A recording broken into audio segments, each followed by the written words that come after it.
Hello नमस्कार दोस्तों, मैं हरीश यादव स्वागत करता हूं आप सबका करियर बनाओ में। आज बात करने वाले हैं एसएसजीडी 2025 के एग्जाम के बारे में। बहुत सारे बच्चे हैं जो क्वेश्चन भेजते हैं, उसके ऊपर बात करने वाले हैं। जैसे क्वेश्चन ये रहे आपके, मॉक टेस्ट में स्कोर कम आ रहा है तो क्या करें।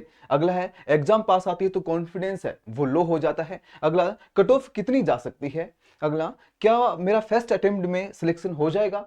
अगला, क्या पढ़ूं और क्या छोड़ूं समझ में नहीं आ रहा। अगला, बहुत डर लग रहा है। तो इसके ऊपर एक एक करके अपन लोग बातचीत करने वाले हैं, क्योंकि सेशन थोड़ा सा लंबा नहीं होगा। मैं छोटा सा सेशन शॉर्ट में आपको समझाने वाला हूं, आप लोग अपना ध्यान पूरा देखना। देखिए, मॉक टेस्ट है, इसमें स्कोर आपके कम आ रहे हैं तो कम क्यों आ रहा है। एक तो बड़ी वजह है कि आप लोग, भाई हो सकता है कि आप लोगों ने लेट एग्जाम की जो प्रिपरेशन स्टार्ट की होगी। दूसरा, यदि कम भी आ रहा है तो आप लोग जैसे 1 घंटे का आप लोगों ने मॉक दिया, आप लोगों ने 1 घंटे मॉक देने के बाद में कम से कम आप लोग 2 घंटा उसका एनालिसिस करोगे। कोई भी मॉक देना ऐसे ऐसा नहीं कि सबकी बातों में आके आना कि भाई मॉक टेस्ट देना ही चाहिए। अरे भाई देना चाहिए, लेकिन उसका एनालिसिस देने से ज्यादा महत्वपूर्ण है। आप लोग मॉक टेस्ट दो, 1 घंटा आपने दिया, उसके बाद 2 घंटे उसका एनालिसिस करो कि आपका कौन सा क्वेश्चन कहां कौन से टॉपिक में गलत हो रहा है। कोई भी जीके में कोई भी टॉपिक हो जाएगा, हिस्ट्री से कोई क्वेश्चन होगा, वहां पे यदि उस टॉपिक से यदि गलत हो रहा है तो उस टॉपिक को आप लोग फिर से पढ़ो। यदि मैथ में कोई टॉपिक से गलत हो रहा है तो मैथ के टॉपिक उसको वापस से पढ़ो। ऐसा आपको एनालिसिस करना, पूरा एक रफ कॉपी अलग से लिखना है, उसमें टॉपिक लिखना है कि मेरे इस टॉपिक से क्वेश्चन गलत हुए हैं, तो उन जो टॉपिक है ना वापस उनको रिवीजन में लेना है।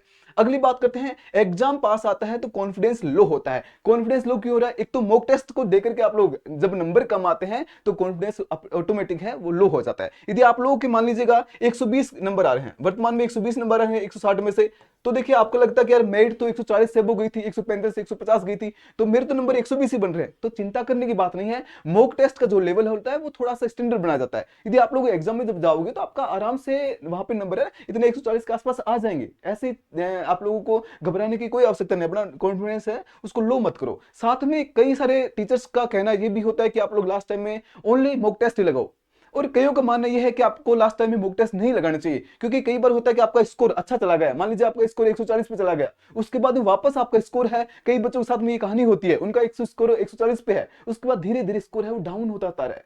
तो उससे उनके मन के अंदर बहुत सारी घबराहट हो जाती है, यार क्या करूं, मेरी तैयारी कमजोर है। ऐसे ऐसा कुछ भी नहीं है, आपकी तैयारी बहुत बेहतरीन है, लेकिन आप लोग अंदर से है ना, आपका जो मोरल है वो डाउन हो रहा है, और ऐसे डाउन मोरल के साथ आप लोग एग्जाम देने के लिए जाओगे तब क्या होने वाला है, वो वापस स्कोर कम ही होगा। और आपके एग्जाम में कॉन्फिडेंस होना चाहिए। आप जब एग्जाम देने के लिए जाओ तो आपका कॉन्फिडेंस हाई होना चाहिए। हाई जब कॉन्फिडेंस होगा तो तभी वो 1 घंटा ही मैटर करेगा आपका। आप चाहे आपने कितना भी क्यों ना पढ़ा हो, जब वो 1 घंटा आपका कॉन्फिडेंस साथ में नहीं निकलेगा तो आपका एग्जाम स्कोर है वो कम ही रहेगा।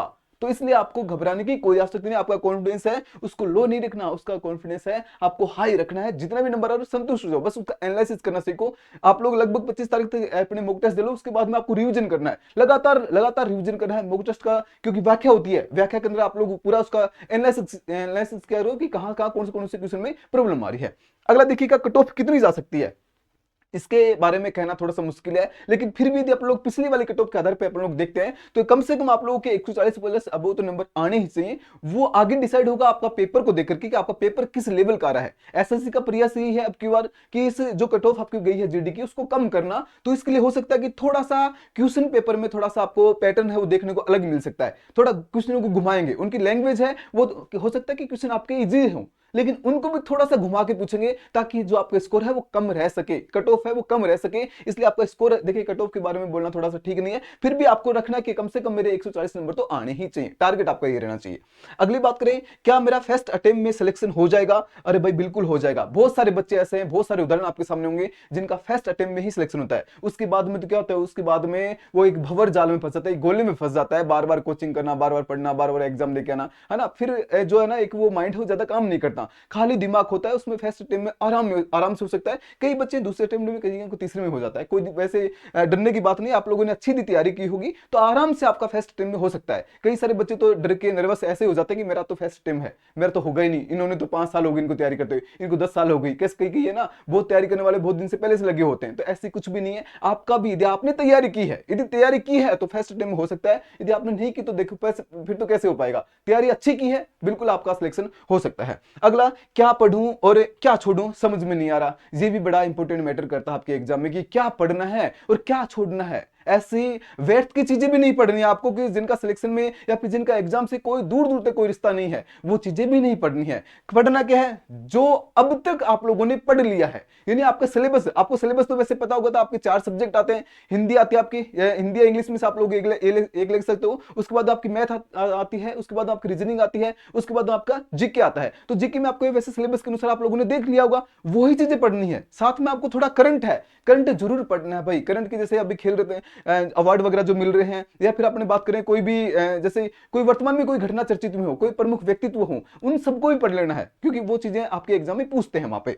अगला देखिएगा, अभी जो रिवीजन, बार बार रिवीजन करना है। अगला, बहुत डर लग रहा है, क्या करें भाई, बहुत डर लगता है। जिसने तैयारी की है उसको डर लगेगा, जिसने कभी तैयारी नहीं की, जिसने कभी किताबें नहीं उठाई, ओनली फोरम में भर दिया, तो उसको काहे का डरना है ना। यदि मैं बोल दूं कि भाई मेरे को एग्जाम से बिल्कुल डर नहीं लगता, अरे भाई मेरी फोरम नहीं भरा, क्यों डर लगा क्या मेरे को। आप लोगों ने तैयारी की है इसलिए आपको डर लग रहा है।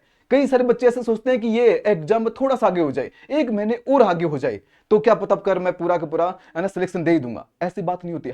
सबको डर लगता है, जिसके 150 नंबर भी आ रहे हैं उसको भी डर लगता है। जो बच्चा अभी वर्तमान में जो एसएसजीडी 2024 की जो भर्ती कंप्लीट हुई है, उसके अंदर बच्चों ने सिलेक्शन लिया है, जिनके फर्स्ट रैंक है उनको भी डर लगा था। डर सबको लगता है, जो तैयारी करते हैं उनको डर लगना स्वाभाविक है। जिसको डर ही नहीं लग रहा तो उसने तैयारी नहीं की, ऐसा समझो। यदि आपको डर लग रहा है, लगता है, सबको लगता है, तो ऐसे घबराने की कोई आवश्यकता नहीं। आप लोग अपना पेपर है अच्छे से दे के आओ, और जो इंपॉर्टेंट जो टॉपिक है वो पढ़ो। साथ में आपको थोड़ा मॉक वगैरह का ऐसा किया करो, मॉक को सबमिट कर दो। सबमिट करने के बाद में उसका एनालिसिस पढ़ लिया करो, पूरा का पूरा व्याख्या सहित पढ़ लिया करो कि कैसे कैसे क्वेश्चन पूछ रहे हैं। आपको पैटर्न का समझ में आएगा कि ऐसे ऐसे पैटर्न से क्वेश्चन आते हैं। कई बार ऐसे होता है कि कोई क्वेश्चन होते हैं कि बिना टांग पूछ वाले पूछ लेते हैं, ना उनका हिस्ट्री से संबंध होता है, ना ज्योग्राफी से होता है, ना स्टैटिस्टिक्स से होता है, ना पॉलिटिक्स से होता है ना। तो ऐसे क्वेश्चन भी कई बार आपके एग्जाम में आते हैं। तो आपको मॉक वगैरह आप लोग लगाओगे, मॉक में आपको सबमिट कर दिया करो, सबमिट करके फिर उसका मॉक का एनालिसिस कर लो कि ऐसा ऐसा पेपर है। बस ज्यादा कुछ नहीं, आपके हक के अंदर जो आएगा वो आपको दौड़ा दौड़ा आपके पास में आ जाएगा।